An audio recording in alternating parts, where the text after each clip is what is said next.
Olá, bom dia, tudo bem, querido aluno? Voltamos hoje aí com a nossa aula de Direito Constitucional para o curso preparatório para a Polícia Civil do Paraná. E na última aula a gente terminou falando um pouquinho sobre os nossos remédios constitucionais. Lembre que a gente está finalizando o artigo 5º da Constituição, então nós estamos dentro do tema de direitos fundamentais, direitos individuais, artigo 5º. E já no final falei para você que um dos temas mais importantes são os nossos remédios constitucionais e nós finalizamos a aula falando sobre o mandado de segurança. Hoje a gente vai começar então falando sobre o mandado de segurança coletivo, que é logo o dispositivo seguinte da Constituição. Fique atento que quando a gente fala sobre mandado de segurança coletivo, ele leva consigo todas as premissas do mandado de segurança individual. Então aqui a gente também protege um direito líquido e certo, aqui a gente também tem como impetrante tanto uma pessoa física quanto uma pessoa jurídica, como impetrado, né, aquele que seria o nosso réu da ação, pode ser tanto uma autoridade pública quanto uma autoridade privada nas funções das atividades públicas. Por isso que a gente vai continuar agora levando em consideração todas as ideias que a gente teve no mandado de segurança individual, mas pensando que o direito aqui tratado é um direito de várias pessoas. Por isso que a gente fala que ele é um direito coletivo. E o que a nossa Constituição fala a respeito desse mandado de segurança? Que isso que é importante para a sua prova. O mandado de segurança coletivo, ele é estabelecido na Constituição apenas no que se refere às pessoas que podem impetrar. Isso mesmo. Não vai ser uma pessoa física específica, mas sim uma entidade, sim uma pessoa jurídica, ela que vai entrar com a ação. E quem são elas? Nós temos legitimados específicos para esse mandado de segurança coletivo e você precisa ficar atento. Vamos dar uma olhadinha no texto constitucional. Fala a Constituição. O mandado de segurança coletivo pode ser impetrado por, a linha A, partido político com representação no Congresso Nacional. Então, o primeiro que pode entrar com essa ação, partido político. O que a Constituição quer dizer com representação no Congresso Nacional? Ela quer dizer que esse partido político precisa ter pelo menos um deputado ou um senador eleito lá no nosso Congresso. Fique atento que esse requisito do partido político, ele é averiguado apenas no começo da ação. Ou seja, se no meio do mandado de segurança esse partido político perder a representação no Congresso Nacional, não tem problema, desde que no início da impetração dessa ação a gente tenha assim essa representação no Congresso Nacional. O que mais que a Constituição fala? Pode entrar com mandado de segurança coletivo, organização sindical, entidade de classe e associação legalmente constituída em funcionamento há pelo menos um ano em defesa dos interesses dos seus membros ou associados. Primeira informação, organização sindical, são os nossos sindicatos. Lembre que a gente pode ter aqui tanto o sindicato patronal quanto o sindicato dos trabalhadores. Ambos têm legitimidade. Quem mais? As entidades de classe. As entidades de classe você vai lembrar do CRM, que representa os médicos, do CREF, que representa o pessoal da educação física, do CREA, que representa os engenheiros e os arquitetos. Todos eles também têm legitimidade para entrar. E por fim, fala a Constituição, as associações. Só que para as associações ela dá um destaque. Elas têm que ser legalmente constituídas e estarem em funcionamento há pelo menos um ano. Então esse requisito do pelo menos um ano de funcionamento e de criação cabe apenas para as associações e não para os sindicatos nem para as entidades de classe, tudo bem? Fique atento também que com relação a partidos políticos não há necessidade de que eles representem nesse mandado de segurança coletivo apenas os filiados, não há necessidade. Podem representar quaisquer um desde que o mandado de segurança tenha finalidade, o seu conteúdo tenha relação com a finalidade do próprio partido político. E os demais? Os demais, eles precisam representar no mandado de segurança coletivo aqueles que eles representam no dia a dia. Então, os sindicatos vão representar no mandato de segurança coletivo não apenas os filiados, mas aqueles que eles representam como sindicatos. As entidades de classe, os médicos vão ter que ser representados pelo CRM. Não dá para o CRM representar no mandato de segurança coletivo um outro tipo de profissão. Não tem como. E as associações? Os seus associados.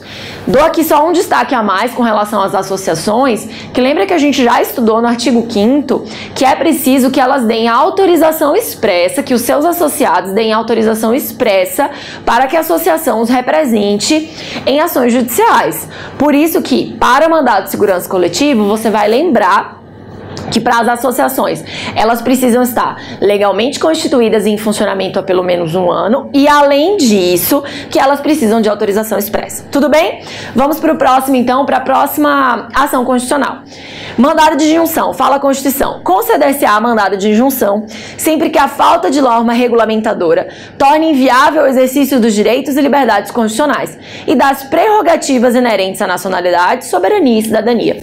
Do que fala esse remédio constitucional?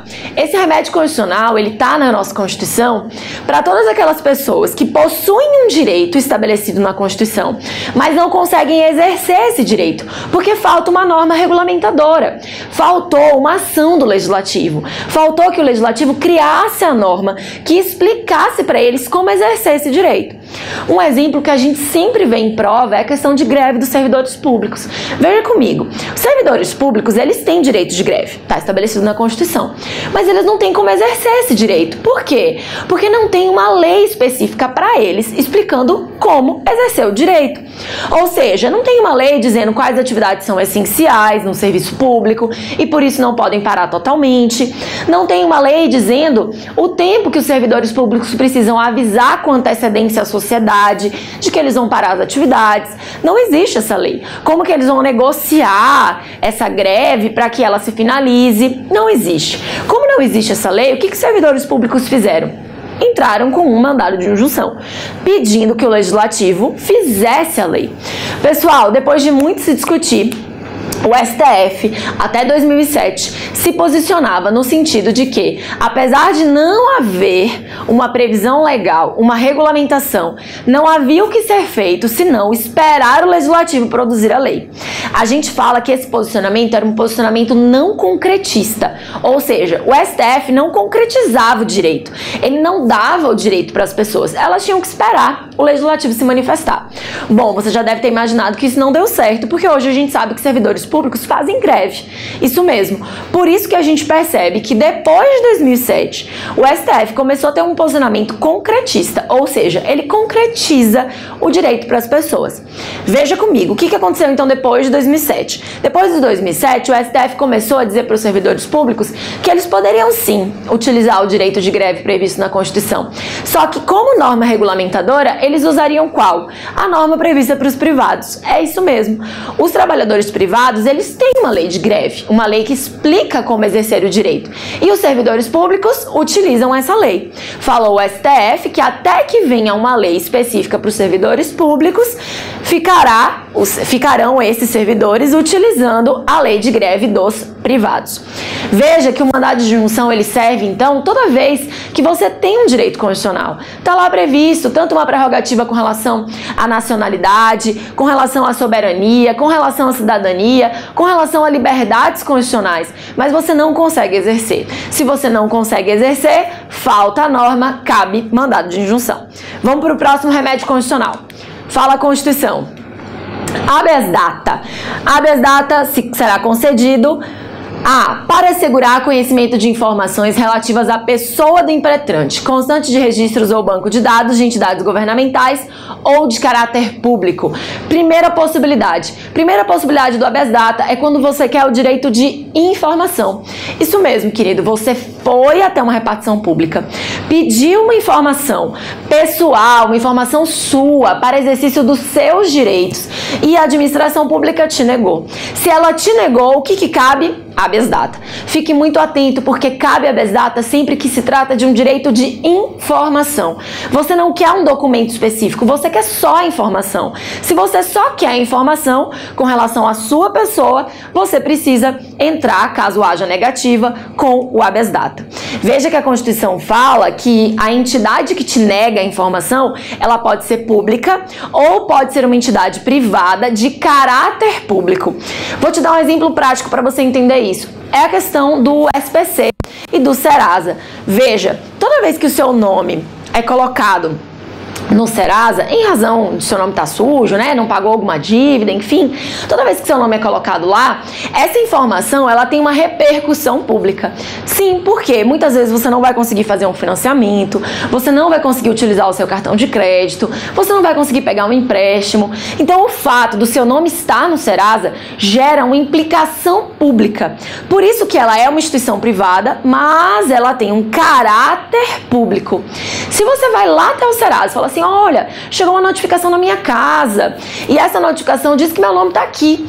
Que empresa que colocou meu nome aqui? Qual que é o valor da minha dívida? Quando que foi registrado? Se você quer essas informações e o Serasa te nega, o que cabe?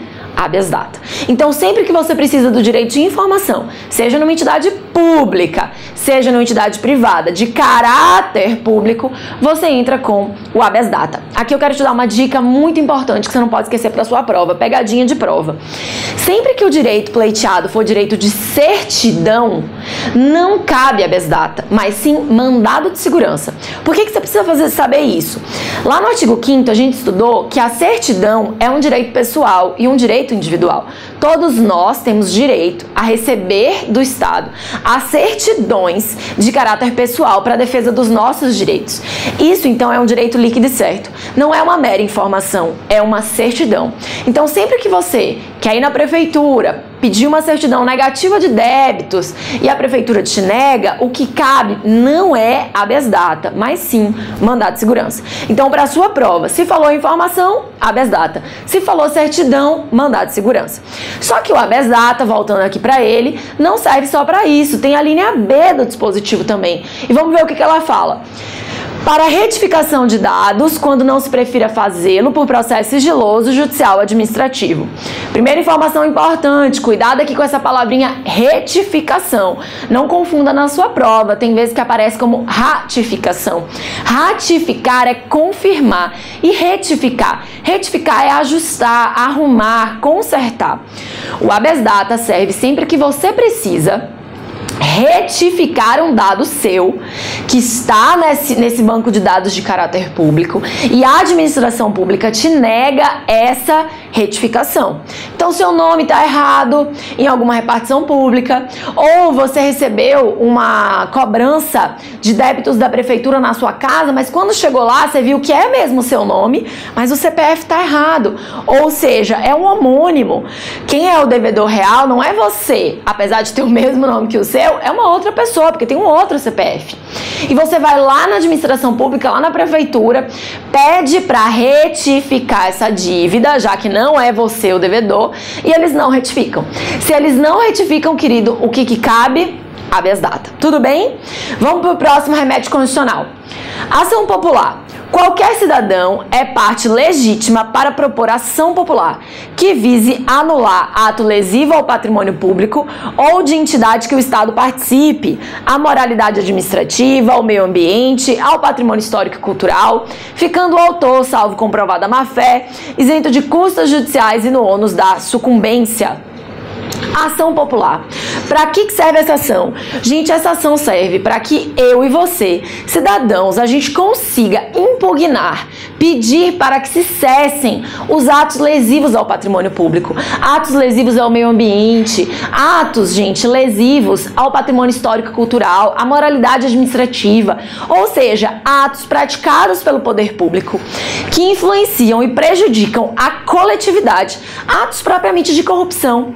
Vou dar um exemplo para você. Digamos que você tomou conhecimento de que aqui no município de Londrina, o prefeito pegou um terreno público e começou a construir uma casa para si, uma casa para ele mesmo, ou uma loja para ele. Afinal, aquele terreno estava inutilizado, né? A gente não estava precisando, a coletividade não tinha interesse nele, então ele pega para ele e começa a construir sua casa. Querido, você fica sabendo dessa informação. Você tem provas que demonstram que o que está sendo construído ali não é uma repartição pública, não é um UPA, não é um hospital, não é uma escola pública, mas é a casa dele, ou uma loja para ele, ou ele deu para uma empresa privada.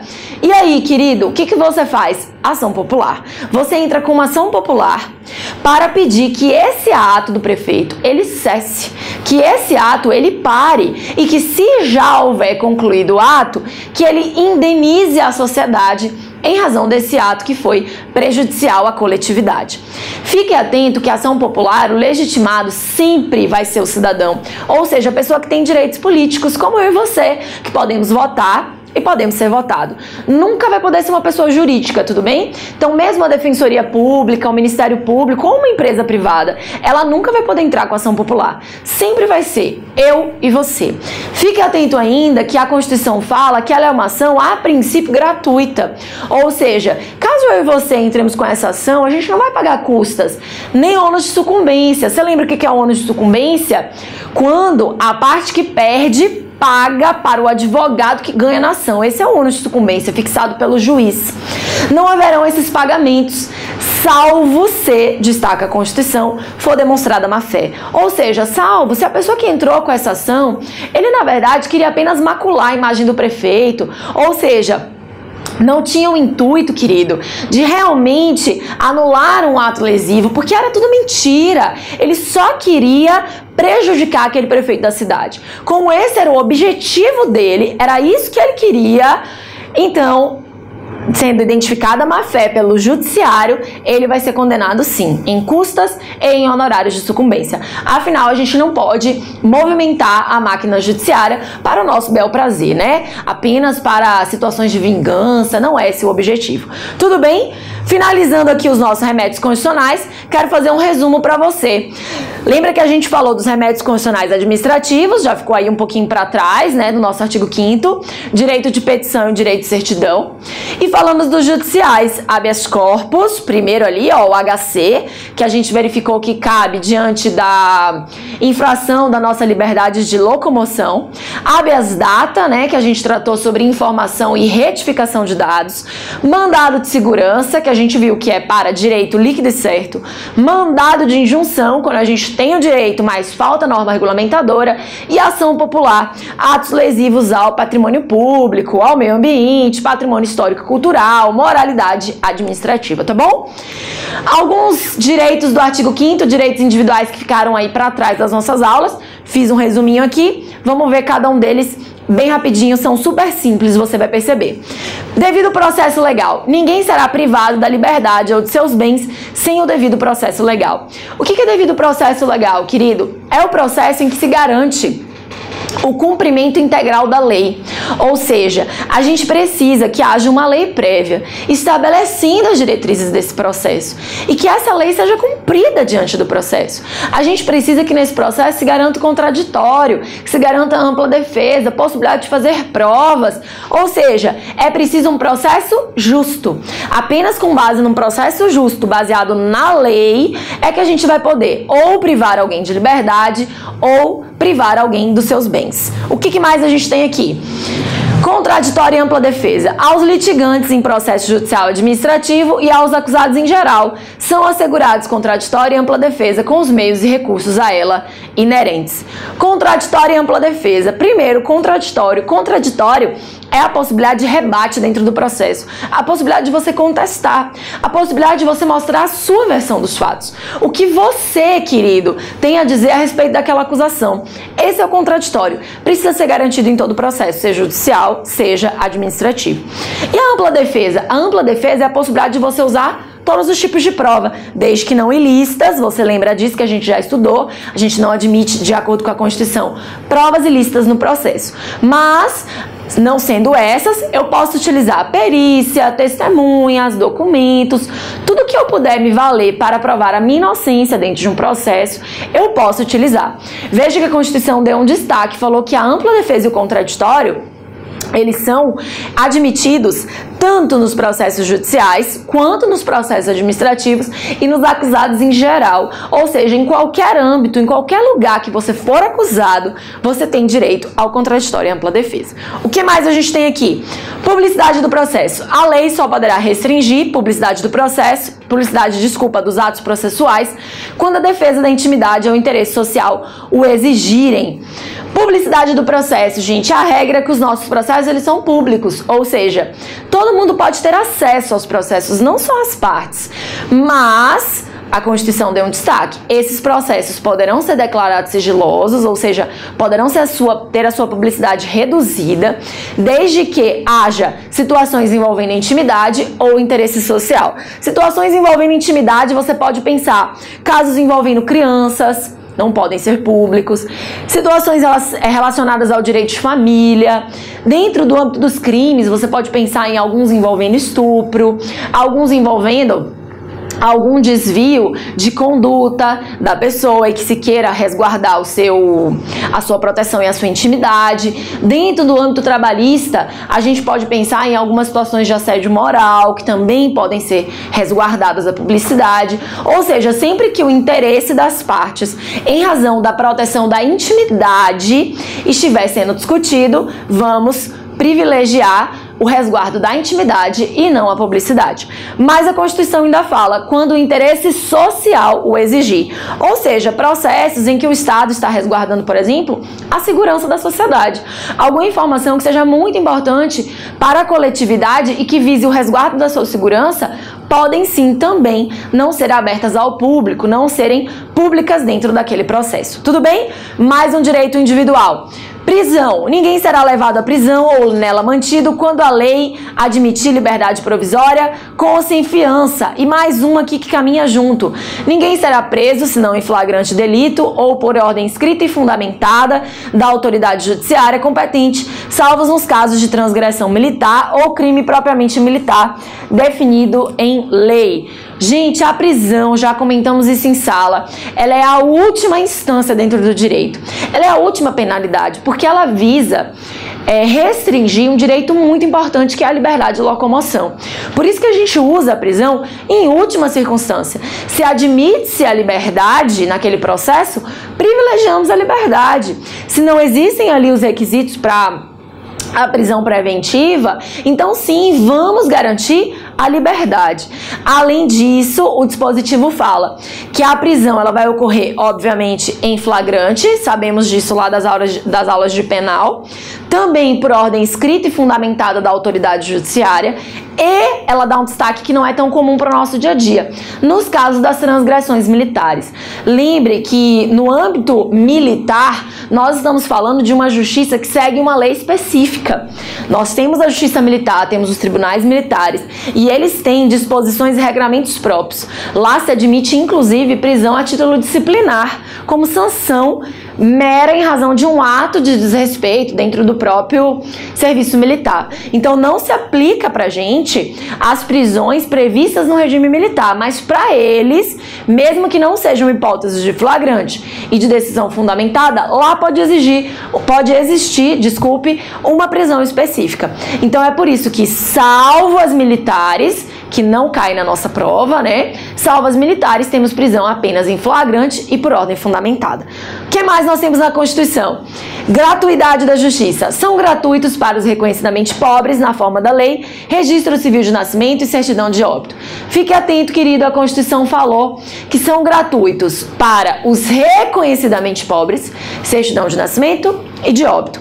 Provavelmente você sabe que atualmente nós garantimos essas duas certidões para todas as pessoas, de maneira gratuita. Por que isso? Porque a lei infraconstitucional ampliou o direito. A lei infraconstitucional ela veio e disse que para todos vai ser garantido essas duas certidões de maneira gratuita. Mas e para a sua prova? Para a sua prova você precisa saber o dispositivo constitucional, porque a lei infraconstitucional não vai ser cobrada. Então, nesse caso, saiba, a Constituição traz como uma ação afirmativa, lembra que a gente já estudou? Uma discriminação positiva, ou seja, gente, uma forma de materializar a nossa igualdade material, é garantir apenas para os reconhecidamente pobres a certidão de nascimento e de óbito de maneira gratuita, tá bom? O que mais? Duração razoável do processo.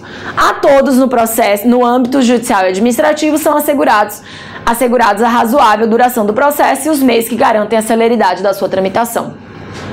A Constituição estabeleceu que o nosso processo terá duração razoável. A gente sabe que, infelizmente, na prática isso não acontece muito, mas para a nossa prova temos que privilegiar o conhecimento da Constituição. Ou seja, de modo geral, os nossos processos terão que ser céleres, rápidos, para atender a sociedade e para objetivar o quanto antes o bem da vida, fazer com que as pessoas que entraram com a ação, elas alcancem o quanto antes o bem da vida pleiteado. Por isso que os processos precisam ser, em regra, céleres. Agora entrando nos nossos últimos 4 parágrafos do artigo 5º, finalizando esse artigo 5º, o que eles falam pra gente? Parágrafo 1º. As normas definidoras dos direitos e garantias fundamentais têm aplicação imediata. O que significa isso? Todas essas normas que a gente viu, todas do artigo 5º, elas, no momento da sua publicação, lá em 88, quando a Constituição foi promulgada, ou se houve mudança constitucional por via do processo de emenda, né, que a gente já estudou um pouquinho também, essas normas, no momento em que elas foram publicadas, elas já se aplicam imediatamente. Ainda, meu querido, que falte uma norma regulamentadora, imediatamente os juízes, os legisladores, todos os aplicadores do direito já precisam olhar para essas normas e aplicá-las no dia a dia. Ainda que falte uma norma, eles precisam usar essas normas como interpretação. Eles precisam, no caso concreto, se valer desses princípios e desses direitos constitucionais para resolver os conflitos presentes no dia a dia. Por isso que elas têm aplicação imediata. Elas já estão valendo pra gente e para todas as outras pessoas, tá bom? O que mais a gente tem aqui? Artigo 5º, parágrafo 2º e 3º. Os direitos e garantias expressos nessa Constituição não excluem outros decorrentes do regime e dos princípios por ela adotados ou dos tratados internacionais que a República Federativa do Brasil faça parte.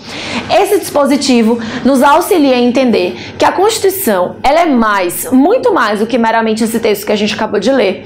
Ela é, na verdade, uma parte de algo que nós chamamos de bloco de constitucionalidade, ou seja, não apenas a Constituição, mas os princípios que decorram dela e os tratados que o Brasil faça parte, a gente já vai ver que são aqueles de direitos humanos que foram aprovados com o quórum de emenda. Todos eles fazem parte do que a gente chama de Constituição. Ou seja, é um bloco, é um texto muito maior, é um texto que precisa ser respeitado por todos e que vai além dos meros dispositivos aqui tratados, tá bom? Parágrafo 3º, um dos mais importantes para a sua prova, fique atento. Os tratados e convenções de direitos internacionais sobre direitos humanos, que forem aprovados em cada casa do Congresso Nacional, em 2 turnos, por 3/5 dos votos dos respectivos membros, serão equivalentes a emendas constitucionais. O que esse parágrafo fala pra gente? Esse parágrafo, primeira informação dele, foi introduzido na Constituição em 2004 por uma emenda constitucional. Quando ele foi introduzido, gente, ele estabeleceu que todos os tratados com cunho de direitos humanos, ou seja, que visem a proteção da pessoa, que tragam direitos básicos, direitos mínimos, todos esses tratados que forem aprovados no nosso Congresso Nacional pelo processo da emenda constitucional, eles entrarão no nosso ordenamento jurídico como se fossem Constituição. Eu sei que a gente não estuda para a nossa prova processo legislativo, porque não cai no seu edital da Polícia Civil do Paraná, mas saiba apenas como a gente faz a aprovação da emenda. Por quê? Porque está aqui previsto no artigo 5º, parágrafo 3º. Como que a gente aprova a emenda? Ele vai falar pra gente. Sempre que nós tivermos 2 votações nas 2 casas do Congresso por 3/5 dos votos. Então, o nosso tratado internacional de direitos humanos, como ele falou aqui, chega para o nosso Congresso, vai para uma das casas, passa pela primeira votação nessa casa. Nessa casa, ele vai precisar ser aprovado por 3/5 dos membros. Passa por mais uma votação, precisa ser aprovado por 3/5 dos membros. Muda de casa, vai para outra casa do Congresso. Precisa ser aprovado no primeiro turno por 3/5, mais um turno de votação, precisa ser aprovado por 3/5 novamente. Passou por esse processo, ele entra no ordenamento jurídico, não como uma mera lei ordinária, não como uma lei qualquer, mas como Constituição. Então ele entra no topo do ordenamento jurídico. Vamos dar uma olhadinha nesse desenho aqui, ó, que vai nos ajudar a entender um pouquinho. Querido, essa pirâmide a gente estudou no começo do nosso curso, mas eu falei pra você que eu ia deixar um espaço em branco nessa pirâmide para te explicar lá no final do nosso artigo 5º, e é aqui nesse momento em que eu quero te explicar o espaço em branco que eu deixei. Primeiro, dá uma olhadinha na primeira escala da pirâmide, tá lá a nossa Constituição, Junto com a Constituição, você sabe que estão as emendas constitucionais, porque elas são Constituição. E estão também os tratados internacionais de direitos humanos aprovados com o quórum de emenda, que eu gosto de falar que é o quórum do 2/3/5, 2 votações nas 2 casas do Congresso por 3/5 dos votos. Querido, mas a gente sabe que não existe no Brasil apenas os tratados internacionais de direitos humanos que foram aprovados com esse quórum, verdade. Existem tratados de direitos humanos que foram aprovados antes de 2004, ou seja, não tiveram a possibilidade de serem aprovados com o quórum de emenda. Por quê? Porque não havia essa disposição na Constituição. E nós sabemos que existem muitos tratados de direito internacional com cunho de direitos humanos que não passam por essa votação, não conseguem ser aprovados com essa votação. Ou seja, são aprovados com um quórum menor e por isso vão para outro lugar do ordenamento jurídico. Para onde eles vão, querido? Para aquele limbo constitucional que eu te falei, para aquele limbo do ordenamento jurídico, ou seja, para a segunda escala da nossa pirâmide. Tratados internacionais de direitos humanos não aprovados conforme o quórum da emenda constitucional. Então vamos lá, onde estão esses tratados internacionais que foram aprovados para o nosso ordenamento jurídico, mas sem o quórum de emenda? Esses tratados internacionais de direitos humanos, eles têm um conteúdo muito importante. Como eles têm um conteúdo muito importante, eles não vão ficar como lei ordinária comum. Eles vão ficar abaixo da Constituição e acima da lei. Por isso que a gente fala que eles são infraconstitucionais e supralegais. Veja que ele está aqui, ó, na segunda parte da nossa pirâmide. Todos, então, que são tratados internacionais de direitos humanos não aprovados conforme o 2/3/5, as 2 aprovações nas 2 casas do nosso Congresso por 3/5 dos votos, eles vão ficar nessa segunda escala da pirâmide. E qual tratado tá aqui que você já conhece, gente? O nosso Pacto de São José da Costa Rica. Lembra que a gente estudou sobre a prisão civil do depositário infiel e a gente falou que apesar de haver previsão constitucional, ela não se aplica mais porque o Brasil aderiu a esse tratado? Pois é, o Brasil aderiu a esse tratado, ele tem conteúdo de direitos humanos, mas ele foi aprovado antes de 2004, então ele não teve oportunidade de ser aprovado com o quórum de emenda. Como ele não teve essa oportunidade, ele entrou no nosso ordenamento jurídico abaixo da Constituição e acima da lei. Como ele está abaixo da Constituição, ele não consegue modificar o texto constitucional.